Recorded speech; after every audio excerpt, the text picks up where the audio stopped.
வீட்டுமனை கிரயம் செய்வதாக கூறி சுகாதார நிலைய பெண் உதவியாளரிடம் 1 கோடி ரூபாய் பணம் மற்றும் 6 சவரன் நகை மோசடி செய்த அரசு மருத்துவரை போலீசார் தேடி வருகின்றனர். புதுச்சேரி அரியங்குப்பம் அகத்தியர் நகர் அன்னை தெரேசா வீதியை சார்ந்தவர் சகாய லூர்து சுவாமி மனைவி ஜாக்லின் ஆரோக்கிய செல்வி, வயது 48, அரியங்குப்பம் ஆரம்ப சுகாதார நிலையத்தில் உதவியாளராக பணிபுரிந்து வருகிறார். இவரது உறவினர் கடலூர் கோண்டூரை சார்ந்த ஜவஹர் கென்னடி, வயது 56, புதுச்சேரி அரசு மருத்துவமனை மருத்துவரான இவர் தற்போது சஸ்பெண்ட் செய்யப்பட்டிருக்கிறார். இவர் ஜாக்லின் ஆரோக்கிய செல்வியிடம் 6 சவர நகையை வாங்கி அடமானம் வைத்து மீட்டு தராமல் காலம் கடத்தி வந்தார். நகையை கேட்ட ஜாக்லின் ஆரோக்கிய செல்வியிடம் புதுச்சேரி 100 அடி சாலையில் தனது மனைவி பெயரில் காலி மனை விற்பனைக்கு உள்ளது, யாராவது இருந்தால் சொல்லுமாறு கூறினார். இதனையடுத்து ஜாக்லின் ஆரோக்கிய செல்வி தனது உறவினர் பெண் ஒருவருக்கு அந்த மனையை வாங்கி கொடுக்க முடிவு செய்து தனது வங்கிக் கணக்கிலிருந்து 2024ஆம் ஆண்டு ரூபாய் 20 லட்சத்தை ஜவஹர் கென்னடி வங்கிக் கணக்கிற்கு அனுப்பினார். பின்னர் அதேபோன்று ரூபாய் 80 லட்சத்தை 2 தவணையாக ஜவஹர் கென்னடி வங்கிக் கணக்கிற்கு அனுப்பியுள்ளார். ஆனால் மனையை கிரயம் செய்து தராமல் காலம் கடத்தி வந்தவுடன் ஜாக்லினுக்கு டாக்டர் கென்னடி மிரட்டல் விடுத்துள்ளார்.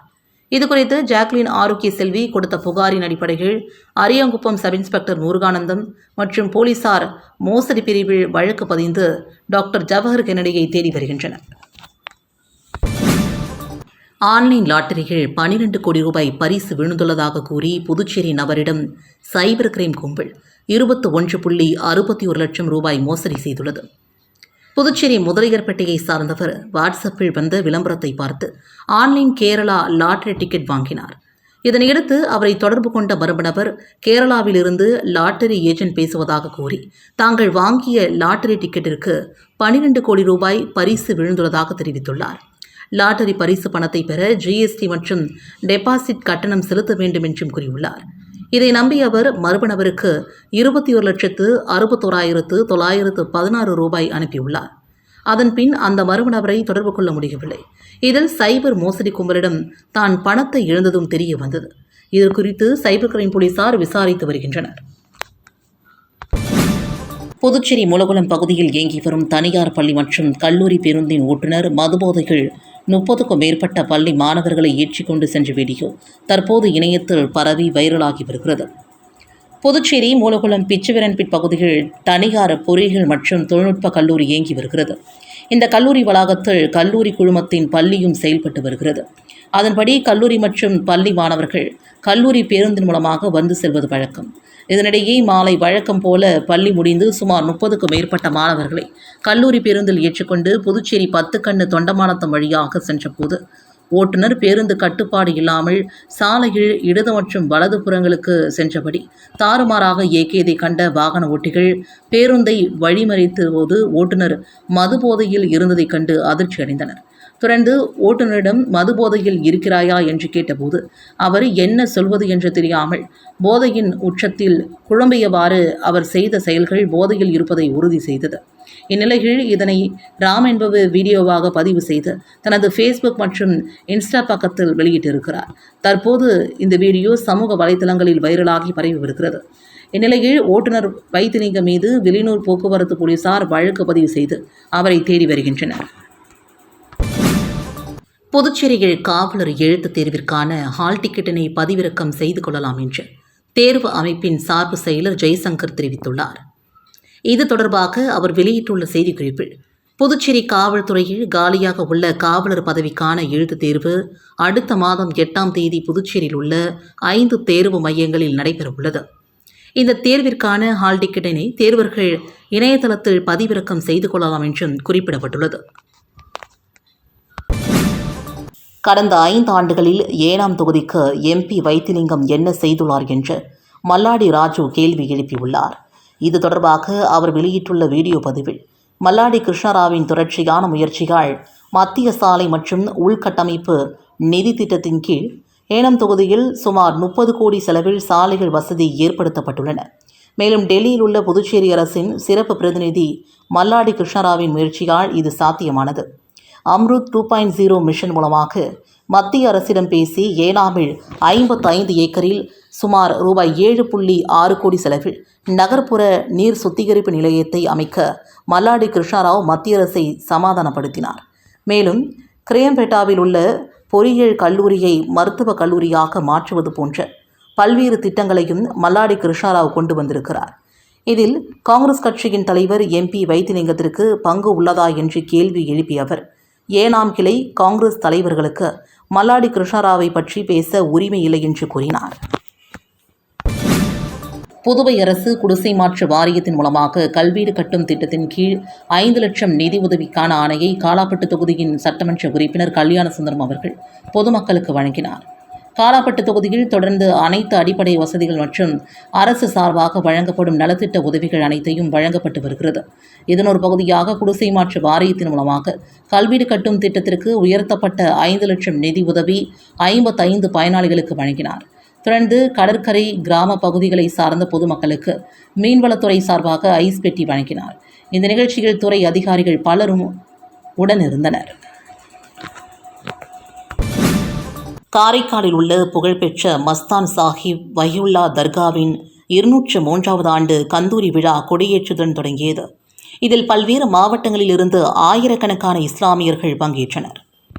காரைக்கால் மாவட்டத்தில் உள்ள புகழ்பெற்ற மஸ்தான் சாஹிப் வஹியுல்லா தர்காவில் 203வது ஆண்டு கந்தூரி விழா நடைபெற்றது. முன்னதாக கண்ணாடிகளாலான அலங்கரிக்கப்பட்ட ரதங்கள், பல்லாக்கு உள்ளிட்ட ஊர்திகளில் கொடிகள் வைக்கப்பட்டு முக்கிய வீதிகள் வழியாக வலம் வந்து பின்பு இரவு மஸ்தான் சாஹிப் வஹியுல்லா தர்கா வந்தடைந்தது. இதனைத் தொடர்ந்து 130 அடி உயர கொடிமரம் உள்ளிட்ட 4 மெஹ்ராக்களில் கொடியேற்றப்பட்டது. இந்த நிகழ்ச்சியில் புதுச்சேரி மாநில அமைச்சர் திருமுருகன், சட்டமன்ற உறுப்பினர் நாஜிம், நாக தியாகராஜன், மாவட்ட ஆட்சியர் ரவி பிரகாஷ் உள்ளிட்ட பல்வேறு மாவட்டங்களிலிருந்து ஆயிரக்கணக்கான இஸ்லாமியர்கள் பங்கேற்று வழிபட்டனர். மேலும் பாதுகாப்பு பணியில் 200க்கும் மேற்பட்ட புதுச்சேரி மற்றும் காரைக்கால் போலீசார் ஈடுபட்டனர். கந்தூரி விழாவின் முக்கிய நிகழ்வாக சந்தனக்கூடு விழா வருகின்ற 7ஆம் தேதி இரவு நடைபெறவுள்ளதும் குறிப்பிடத்தக்கது. காரைக்காலில் ஒருங்கிணைந்த ஆசிரியர் சங்கம் சார்பில் உண்ணாவிரத போராட்டம் நடைபெற்றது. புதுச்சேரி கல்வித்துறையால் கடந்த 4 ஆண்டுகளுக்கு முன்பு தேர்வு செய்யப்பட்ட 290 கௌரவ ஆசிரியர்கள் புதுச்சேரி மாநிலம் முழுவதும் கல்வித்துறைகள் பணியாற்றி வருகின்றனர். இந்நிலையில் இந்த கௌரவ ஆசிரியர்களின் பணிக்கால ஒப்பந்தம் இந்த கல்வியாண்டு நிறைவடைவதாகவும் அவர்களை பணி நீடிப்பு செய்ய முடியாது என்றும் கல்வித்துறை அறிவித்துள்ளது. இதற்கு எதிர்ப்பு தெரிவித்தும் கௌரவ ஆசிரியர்களை பணி நிரந்தரம் செய்ய வலியுறுத்தியும் காரைக்கால் ஒருங்கிணைந்த ஆசிரியர்கள் சங்கம் மற்றும் அனைத்து நிலை ஆசிரியர் கூட்டமைப்பின் சார்பில் உண்ணாவிரத போராட்டம் காரைக்கால் முதன்மை கல்வி அலுவலகம் எதிரே நடைபெற்றது.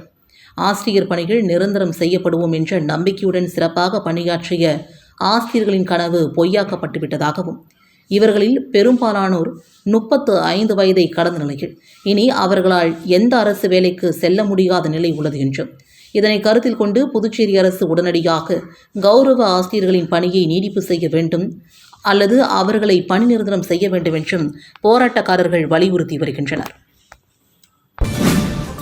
மகாத்மா காந்தி நினைவு தினத்தையொட்டி அவரது சிலைக்கு ஆளுநர், முதலமைச்சர் ஆகியோர் மாலை அணிவித்து மரியாதை செலுத்தினார்கள். தேசத்தந்தை அண்ணல் மகாத்மா காந்தி அவர்களின் நினைவு நாள் புதுச்சேரி அரசு சார்பில் அனுசரிக்கப்பட்டது.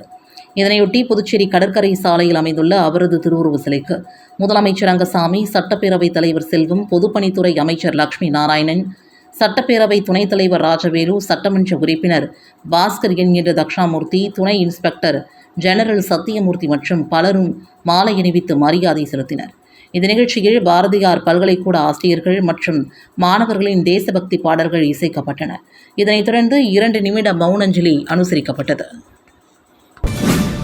மங்கலம் தொகுதி காங்கிரஸ் சார்பில் நடந்த பாத யாத்திரையில் கட்சியின் மாநில தலைவர் MP வைத்திலிங்கம், முன்னாள் முதல்வர் நாராயணசாமி, சட்டமன்ற உறுப்பினர் வைத்தியநாதன், சீனியர் துணைத் தலைவர் தேவதாஸ் ஆகியோர் கலந்து கொண்டனர். புதுச்சேரி மாநில மங்கலம் தொகுதியில் காங்கிரஸ் கட்சியின் சார்பில் பாத யாத்திரை நிகழ்ச்சி நடைபெற்றது. பாத யாத்திரை நிகழ்ச்சிக்கு காங்கிரஸ் மாநில தலைவர் MP வைத்திலிங்கம், முன்னாள் முதல்வர் நாராயணசாமி, சட்டமன்ற உறுப்பினர் வைத்தியநாதன், சீனியர் துணைத் தலைவர் அகில இந்திய ஒருங்கிணைப்பாளர் தேவதாஸ், மாநில செயலாளர் ஊசு செந்தில், பாலமுரளி, மேற்கு மாவட்ட தலைவர் பழனிராஜா ஆகியோர் தலைமை தாங்கி கொடியேற்றி பாத யாத்திரையை துவக்கி வைத்தனர். தொகுதியின் பொறுப்பாளர் ரகுபதி ஏற்பாட்டில் நடைபெற்ற இந்த நடைப்பயணத்தில் வட்டார காங்கிரஸ் தலைவர்கள் விநாயகம், வீரமுத்து, மாநில செயலாளர் செல்வராஜ் மற்றும் மங்கலம் தொகுதியின் காங்கிரசின் அனைத்து பிரிவுகள் நிர்வாகிகள், தொகுதியின் மக்கள் கலந்து கொண்டனர். புதுச்சேரியில் முஸ்லிம் மக்களிடையே மத கலவரத்தை தூண்டி திமுக அரசியல் ஆதாயம் தேட முயற்சிப்பதாக அதிமுக மாநில செயலாளர் அன்பழகன் குற்றம் சாட்டியுள்ளார். இது தொடர்பாக அதிமுக அலுவலகத்தில் செய்தியாளர்களை சந்தித்த அவர், புதுச்சேரியில் பாஜக என்ஆர் காங்கிரஸ் ஆட்சியில் கடந்த 5 ஆண்டு காலம் அறிவித்த அனைத்து திட்டங்களை நிறைவேற்றி வருகிறது. இதையெல்லாம் பொறுத்துக் கொள்ள முடியாமல் காங்கிரஸ் கட்சியினர் பாத யாத்திரை என்ற பெயரில் பாத யாத்திரை சென்று வருகிறார்கள். பாத யாத்திரையில் தனிப்பட்ட நபர்களை பற்றி விமர்சனம் செய்வது என்பது ஏற்றுக்கொள்ள முடியாதது. என்டிஏ கூட்டணியை விமர்சிக்கும் தகுதி திமுக காங்கிரஸ் கூட்டணிக்கு இல்லை. இஸ்லாமிய மக்களிடையே மத கலவரத்தை தூண்டி அதன் மூலமாக அரசியல் ஆதாயம் தேடும் நோக்கில் திமுக காங்கிரஸ் கூட்டணி கட்சியினர் செயல்பட்டு வருகின்றனர். பள்ளிவாசலுக்கு சொந்தமாக பல 100 ஏக்கர் நிலம் உள்ளது. இதனை அரசியல் செல்வாக்கு உள்ளவர்கள் ஆக்கிரமிப்பு செய்துள்ளார்கள். பிரதமர் இஸ்லாமிய மக்களுக்கான வீடு கட்டும் திட்டத்தில் லட்சக்கணக்கான இஸ்லாமியர்கள் நாடு முழுவதும் பயனடைந்து வரும் நிலையில் புதுச்சேரியில் அந்த திட்டத்தில் ஒருவர் கூட பயன்பெறவில்லை. புதுச்சேரியில் வக்ஃப் வாரியம் இல்லாத மாநிலமாக புதுச்சேரி உள்ளது. வக்ஃப் வாரியம் அமைந்திருந்தால் பல 100 இஸ்லாமிய மக்கள் பயனடைந்து இருப்பார்கள். அவர்கள் வாழ்வாதாரம் பாதுகாக்கப்பட்டு இருக்கும். அமைதியாக இருக்கும் புதுச்சேரி மாநிலத்தில் இஸ்லாமிய சிறுபான்மை மக்களை தூண்டிவிட்டு திமுக மத கலவரத்தை தூண்டுகிறது. சிறுபான்மை மக்களை ஏமாற்றி ஓட்டு வாங்கும் முயற்சியில் திமுக ஈடுபட்டு வருகிறது. புதுச்சேரி சுல்தான்பேட்டையில் பள்ளிவாசலுக்கு சொந்தமான 2400 அடி சதுர அடிகள் திமுக அலுவலகம் இயங்கி வருகிறது. இதன் மீது உரிய நடவடிக்கை எடுக்க வேண்டும் என்றும் அவர் குறிப்பிட்டிருக்கிறார். ஸ்பெஷல் நீட் குழந்தைகளுக்கு வானவில் 2.0 என்ற பெயரில் நிதி திரட்டுவதற்காக நடைபெறும் கல்ச்சுரல் ஃபெஸ்டிவல் நிகழ்ச்சியில் கலந்து கொள்ளுமாறு எல்ஜேகே தலைவர் ஜோஸ் சார்லஸ் மார்டின் அவர்களுக்கு ஸ்பெஷல் ஒலிம்பிக் பாரத் தமிழ்நாடு பொருளாளர் டாக்டர் மஞ்சி பிரியா அழைப்பு விடுத்தார். வில்லியனூர் கொம்பாகம் வார்டில் ரூபாய் 1.42 கோடி மதிப்பில் புதிய மேம்பாட்டு பணிகளை எதிர்க்கட்சித் தலைவர் சிவா துவக்கி வைத்தார். புதுச்சேரி மாநிலம் வில்லியனூர் சட்டமன்ற தொகுதி புதுச்சேரி நகராட்சி கொம்பாகம் வார்டுக்குட்பட்ட ஸ்ரீ செங்கல்நீரம்மன் நகருக்கு ரூபாய் 21,69,000 செலவில் புதிய சிமெண்ட் சாலை மற்றும் எல்வடி வாய்க்கால் அமைக்கும் பணி ரூபாய் 48,60,000 செலவில் ராஜா அமிர்தம்பாள் நகரில் உள்ள 6 குறுக்கு தெருக்களுக்கு புதிய சாலை அமைக்கும் பணி ரூபாய் 48,31,000 செலவில் ராஜா அமிர்தம்பாள் நகர் 7 முதல் 12 வரை உள்ள குறுக்கு வீதிகளுக்கு புதிய சாலை அமைக்கும் பணிக்கு பொதுப்பணித்துறை கட்டிடங்கள் மற்றும் சாலைகள் மத்திய பிரிவு மூலமாக நடைபெறும் பூமி பூஜை நிகழ்ச்சி மற்றும் மின்துறை மூலமாக ரூபாய் 22,91,000 செலவில் ராஜா அமிர்தம்பாள் நகரில் 200 kVA திறன் கொண்ட புதிய மின்மாற்றி திறப்பு விழா என மொத்தமாக ரூபாய் 1,41,51,000 மதிப்பிலான புதிய மேம்பாட்டு பணிகள் இன்று காலை நடைபெற்றது. இந்த நிகழ்ச்சியில் தொகுதியின் சட்டமன்ற உறுப்பினரும் சட்டமன்ற எதிர்க்கட்சித் தலைவருமான சிவா கலந்து கொண்டு சாலை அமைக்கும் பணிகளை பூமி பூஜை செய்து தொடங்கி வைத்தும் புதிய மின்மாற்றியை மக்கள் பயன்பாட்டிற்கு இயக்கியும் வைத்தார். இதில் பொதுப்பணித்துறை கட்டிடங்கள் மற்றும் சாலைகள் மத்திய கோட்ட செயற்பொறியாளர் ஸ்ரீனிவாசன், இளைநிலை பொறியாளர் முருகன், மின்துறை உதவி பொறியாளர் அருணகிரி, இளைநிலை பொறியாளர் அரவிந்த், ஊர் முக்கியஸ்தர்கள், சட்டமன்ற உறுப்பினரின் ஆதரவாளர்கள் உட்பட பலரும் கலந்து கொண்டனர். வில்லியனூர் வேமனவெளி கிராமத்தில் ரூபாய் 91 லட்சம் செலவில் சாலை மற்றும் வாய்க்கால் கட்டுமான பணியினை எதிர்க்கட்சித் தலைவர் சிவா தொடங்கி வைத்தார்.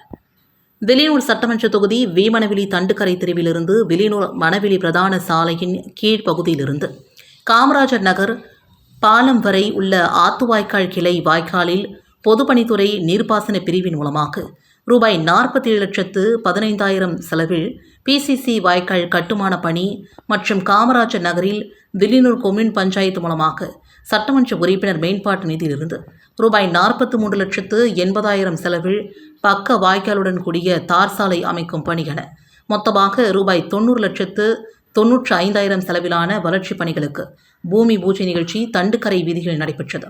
இதில் தொகுதியின் சட்டமன்ற உறுப்பினரும் எதிர்க்கட்சித் தலைவருமான சிவா கலந்து கொண்டு பிசிசி வாய்க்கால் கட்டுமான பணி மற்றும் பக்க வாய்க்காலுடன் கூடிய தார் சாலை அமைக்கும் பணியினை பூமி பூஜை செய்து தொடங்கி வைத்தார்.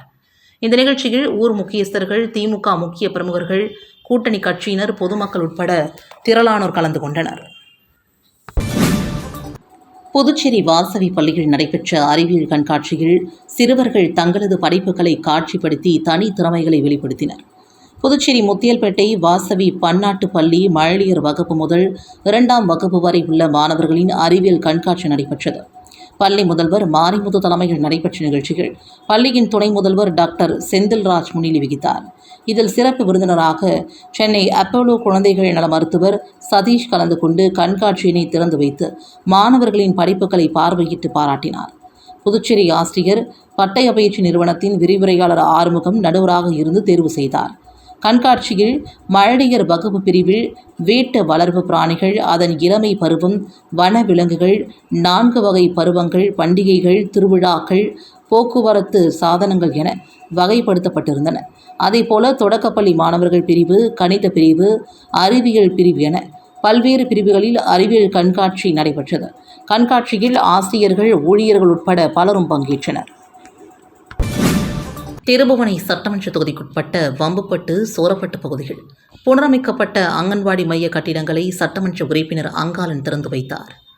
புதுச்சேரி மாநிலம் திருபுவனை சட்டமன்ற தொகுதிக்குட்பட்ட அங்கன்வாடி மையங்களை புனரமைக்கப்படுவதற்காக புதுச்சேரி அரசு மகளிர் மற்றும் குழந்தைகள் மேம்பாட்டுத்துறையின் மூலமாக அரசாணை பெறப்பட்டு பொதுப்பணித்துறையின் மூலமாக ரூபாய் 12,50,000 மதிப்பீட்டில் வம்புப்பட்டு, சோரப்பட்டு டவுன், சோரப்பட்டு பேட் ஆகிய பகுதிகளில் கட்டிடங்களின் திறப்பு விழா நடைபெற்றது. இதில் தொகுதியின் சட்டமன்ற உறுப்பினர் அங்காளன் கலந்து கொண்டு விழாவிற்கு தலைமை தாங்கி கட்டிடங்களை திறந்து வைத்தார். நிகழ்ச்சியில் மகளிர் மற்றும் குழந்தைகள் மேம்பாட்டுத்துறையின் இயக்குநர் முத்துமீனா, பொதுப்பணித்துறை கட்டிடங்கள் மற்றும் சாலைகள் வடக்கு கோட்ட செயற்பொறியாளர் வைத்தியநாதன், உதவி பொறியாளர் குலோத்துங்கன், இளைநிலை பொறியாளர் கிருபாகரன், வில்லியனூர் குழந்தைகள் மேம்பாட்டு பாதுகாப்பு அதிகாரி நிர்மலா, குழந்தைகள் மேம்பாட்டு திட்ட அதிகாரி உதவியாளர் அனிதா மற்றும் கிராம பொதுமக்கள், ஊர் முக்கியஸ்தர்கள், சட்டமன்ற உறுப்பினர்களின் ஆதரவாளர்கள் பலரும் கலந்து கொண்டனர். திருபுவனை சட்டமன்ற தொகுதிக்குட்பட்ட செல்லிப்பட்டு மற்றும் கொத்தமரிநத்தம் பகுதியில் பல்வேறு பணிகளுக்கான பூமி பூஜையை சட்டமன்ற உறுப்பினர் அங்காளன் துவக்கி வைத்தார். திருபுவனை சட்டமன்ற தொகுதிக்குட்பட்ட செல்லிப்பட்டு கிராமத்தில் உள்ள சமுதாய நலக்கூடத்திற்கு உணவு கூடம் கட்டுதல் பணிக்கான பூமி பூஜை நியமன சட்டமன்ற உறுப்பினர் தொகுதி மேம்பாட்டு நிதியின் கீழ் ரூபாய் 20,50,000 செலவில் நடைபெற்றது. இந்த நிகழ்ச்சியில் தொகுதியின் சட்டமன்ற உறுப்பினர் அங்காளன் கலந்து கொண்டு விழாவிற்கு தலைமையேற்று பூமி பூஜை செய்து பணியினை துவக்கி வைத்தார். அதனைத் தொடர்ந்து மண்ணாடிப்பட்டு கொம்யூன் பஞ்சாயத்து ஆணையர் எழில்ராஜன் முன்னிலை வகித்தார். இதனைத் தொடர்ந்து கொத்தமரிநத்தம் மேல்நிலை நீர்த்தேக்க தொட்டியிலிருந்து மாரியம்மன் கோவில் வீதி வரை புதிய குடிநீர் விநியோக குழாய் அமைத்தல் மற்றும் கூட்டுறவு சங்கம் வீதியில் உள்ள பழுதடைந்த விநியோக குழாயை மாற்றி அமைத்தல் முதலிய பணிகளுக்கு ரூபாய் 13,00,000 திட்ட மதிப்பீட்டிலான பூமி பூஜையில் சட்டமன்ற உறுப்பினர் அங்காளன் கலந்து கொண்டு விழாவிற்கு தலைமை தாங்கி பூமி பூஜை செய்து பணியினை துவக்கி வைத்தார். இந்த நிகழ்ச்சியில் பொதுப்பணித்துறை தலைமை பொறியாளர் வீரசெல்வம், கண்காணிப்பு பொறியாளர் 2 சுந்தரமூர்த்தி, பொது சுகாதார கோட்ட செயற்பொறியாளர் பக்தவக்ஷலம், கிராம குடிநீர் திட்ட உதவி பொறியாளர் சிவானந்தம், இளைநிலை பொறியாளர் கார்த்திக், மண்ணாடிப்பட்டு கொம்யூன் பஞ்சாயத்து ஆணையர் எழில்ராஜன், உதவி பொறியாளர் மல்லிகார்ஜுனன், இளைநிலை பொறியாளர்கள் மனோகரன், பாஸ்கர் மற்றும் ஊர் பொதுமக்கள் பலரும் கலந்து கொண்டு விழாவினை சிறப்பித்தனர்.